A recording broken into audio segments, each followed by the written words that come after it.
This tour is of the Czech Republic. We started in Poland, went to the Czech Republic, and this was in advance of our going to Croatia for a small ship cruise.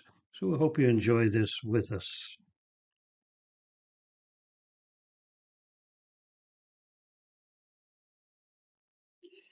We arrived in Prague by private car from Krakow, a trip of about 333 miles. We traveled with a service called My Day Trip. The owner of the car was our driver. It was very nice experience, but expensive. I could not find a bus or train transportation, and flight times were not good. Our hotel in Prague was the Medvedku Brewery Hotel. The history of the U Medvedku goes back to the beginnings of the 15th century. Jan Nedvědček founded the brewery in 1466, which brewed beer until 1898. The brewery was rebuilt into one of the largest alehouses in Prague at the beginning of the 20th century. In the 1950s, the premises were taken away from its owners without compensation by a socialist government. The house deteriorated until 1989, and not until its return to the inheriting family did it undergo extensive reconstruction, including the hotel. This is Wenceslas Square. The guidebook said to start our walk under the huge statue of King Wenceslas on a horse. During World War II, this was under German occupation. In 1968, Soviet tanks rumbled into Prague to suppress demonstrations here. In 1989, the Czechs converged here to reclaim their freedom. King Wenceslas was a 10th century duke who united the Czech people back when the land was known as Bohemia. Wenceslas was credited by his people for Christianizing his nation and lifting the culture. After his murder in 929, Wenceslas was canonized as a saint. Like King Arthur of England, he is more legend than history, but he symbolizes the country's birth. This is the National Museum. The building dates from the 19th century and the revival of Czech culture. Back then, there was no unified Czech nation, just a collection of small dukedoms. Rick Steves points out the light colored patches in the museum's columns that were intentionally a sloppy plaster repair job. They filled holes where Soviet bullets hit during the crackdown against the 1968 Prague Spring Uprising. Masons defied their communist bosses who wanted the damage plastered over and forgotten. They showed their Czech spirit by mismatching their patches on purpose. This memorial commemorates victims of communism.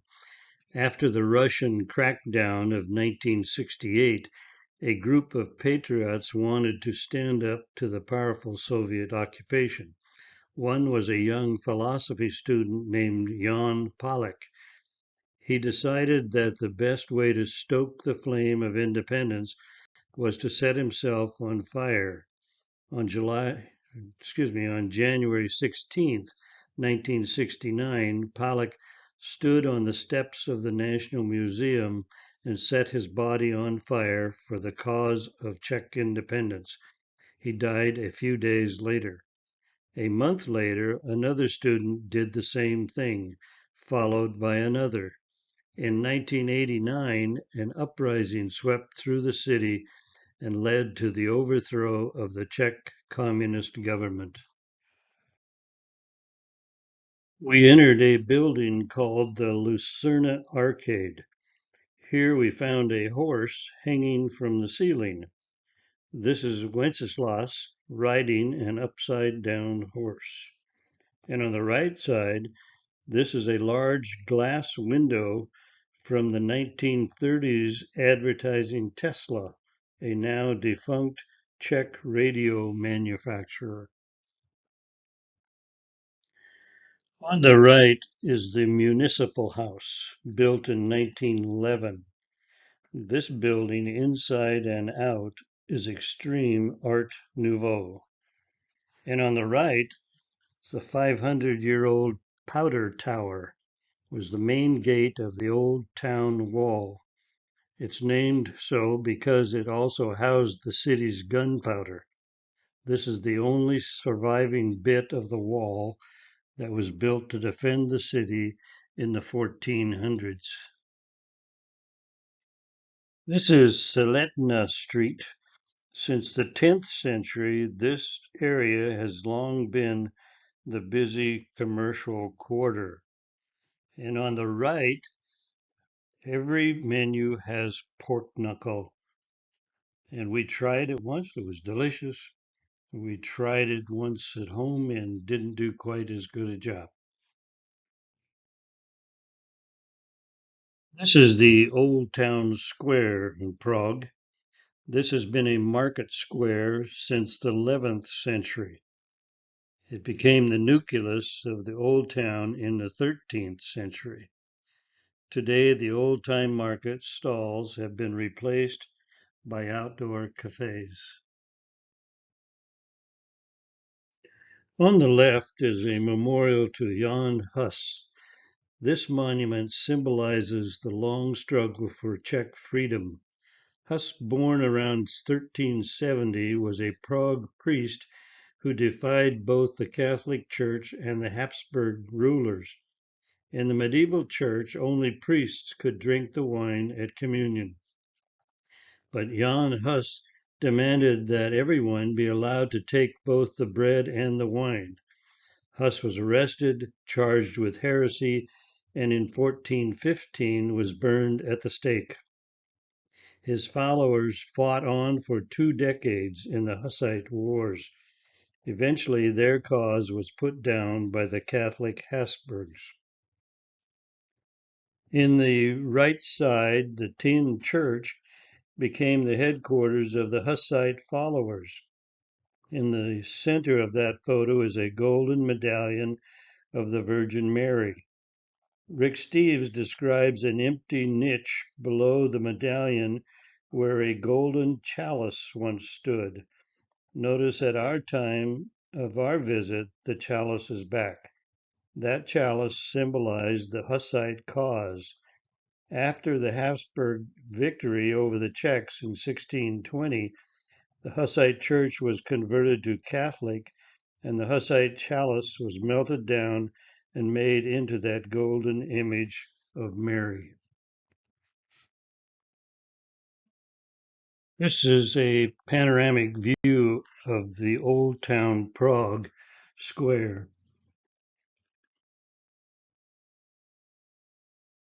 On the left is the Church of St. Nicholas, built between 1704 and 1755 on the site where a church from the 13th century stood.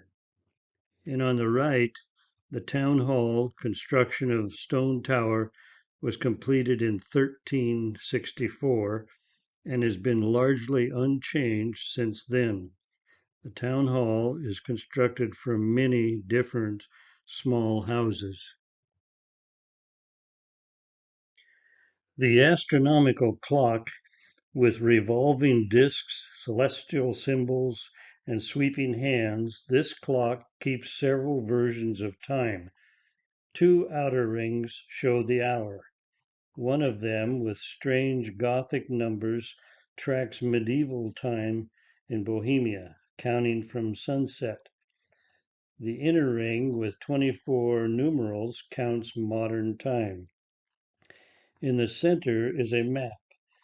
500 years ago, Everything revolved around the earth, and at the center of the earth was Prague.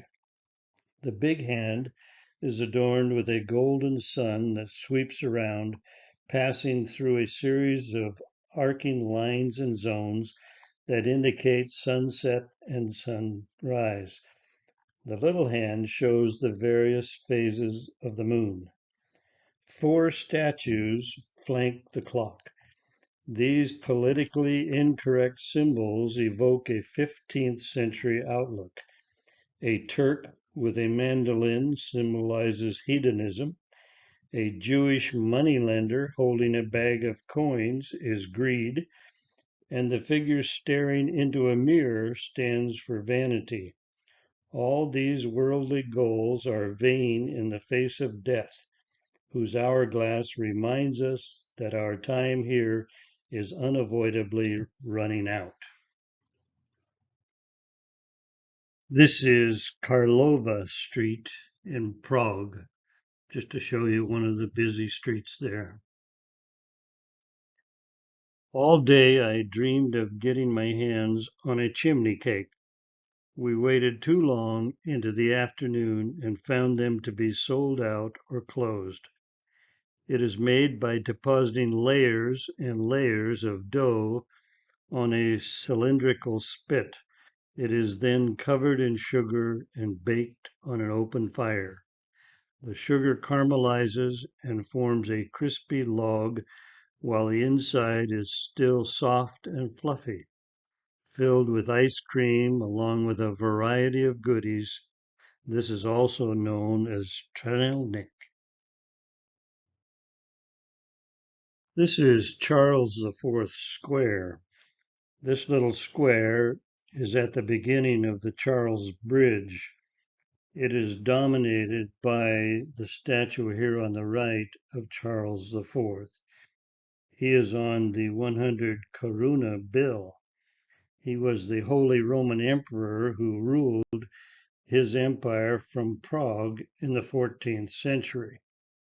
This statue was erected in 1848 to celebrate the 500th anniversary of Prague's university. The Charles Bridge is lined with 30 statues and bookmarked at each end with medieval towers.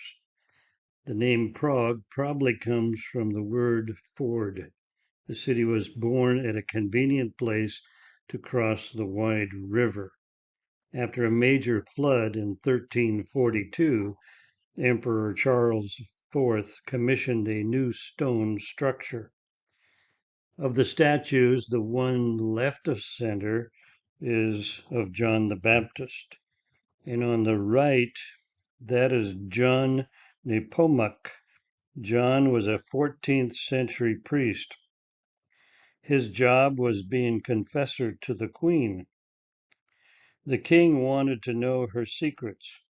When John refused to tell the king his wife's secrets, John was tortured and eventually killed by being thrown off the Charles Bridge.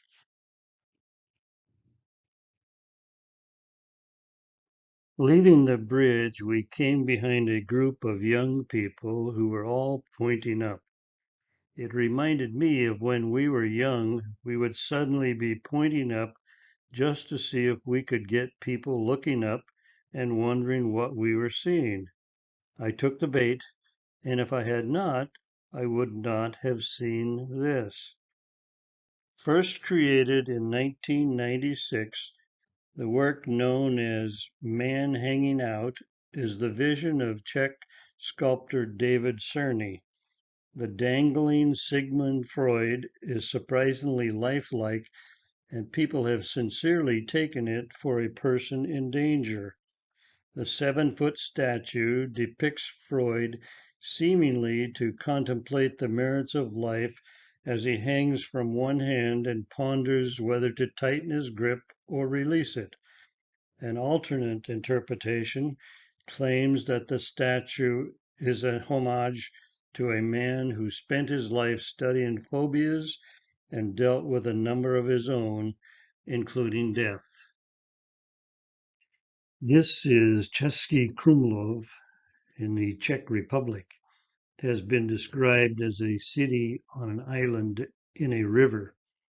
In this Google Earth view, you can see how the river goes all the way around this old city. If you look in the narrow neck there, you can see a bridge that goes over a little bit of water that is going through the neck so that the water goes all the way around the old city. You can also see how small the city is.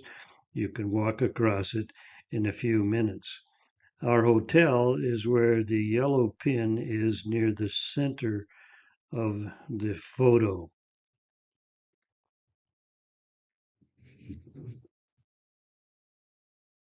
To enter Old Town, Cesky Krumlov, we had to walk across this little bridge with our luggage, and our hotel would be right straight down that lane, and it's shown here on the right side. Our hotel, the Hotel Convis, is in a perfect location in the center of the old town. Our hotel room had a balcony, and from the balcony, we had this view of the castle. And if you remember this green tree on the right, that'll help us to identify our apartment or our hotel room when we're up at the castle looking back.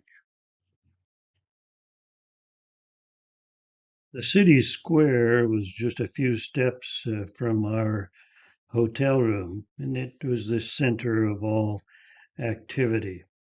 The main artistic landmark of the square is the Plague Monument here on the bottom right. It was set there in 1714 to 1716. It is topped with the statue of the Virgin Mary, and at the base, 8 patron saints of the town and protectors against the plague. St. Vitus Church, dating from 1439, is situated on the high point of the city.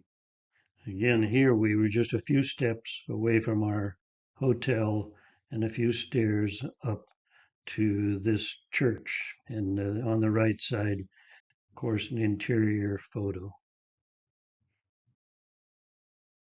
On the left is the cobblestone street leading up to the castle.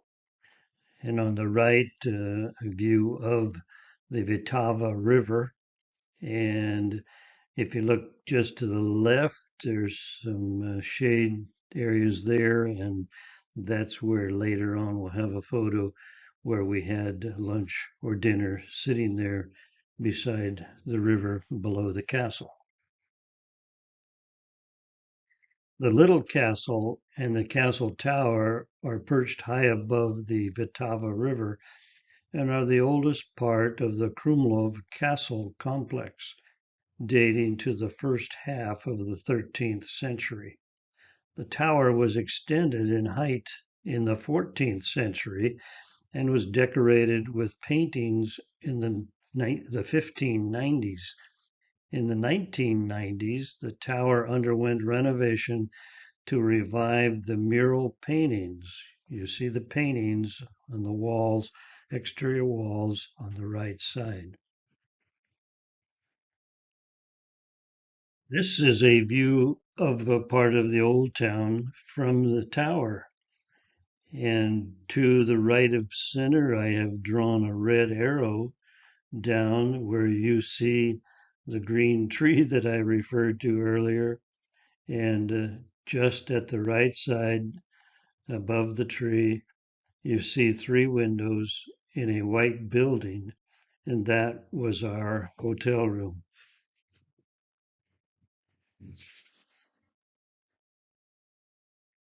On the left is a view of the castle courtyard from the tower, and we would go down and into that courtyard.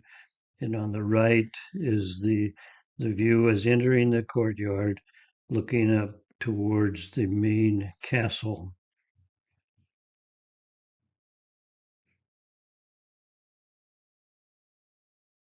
What you see here on the walls is all painted to look like blocks and in some cases windows. The origin of the wall paintings dates to around the year 1588. It is a technique, a way of contrasting light and shade to create the illusion of three-dimensional forms. Another technique that we saw is made by applying multiple layers of thick paint and then scratching out a design.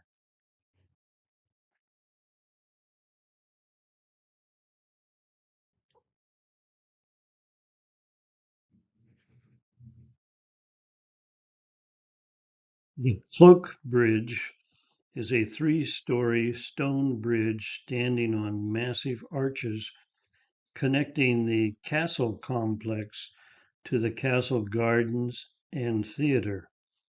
Originally built as a wooden bridge in the 15th century, it was reconstructed 4 times in less than a century, but has changed very little since 1777.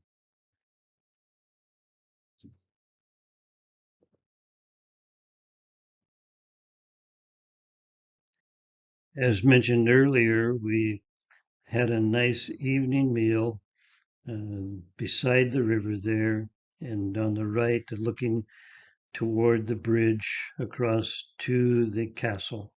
So we really enjoyed that meal stop.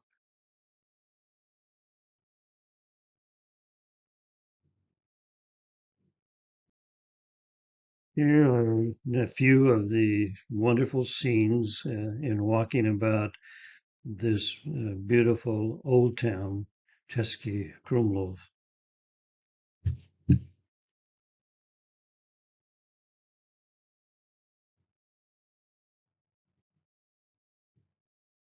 Some river scenes, some beautiful from side to side of the old city.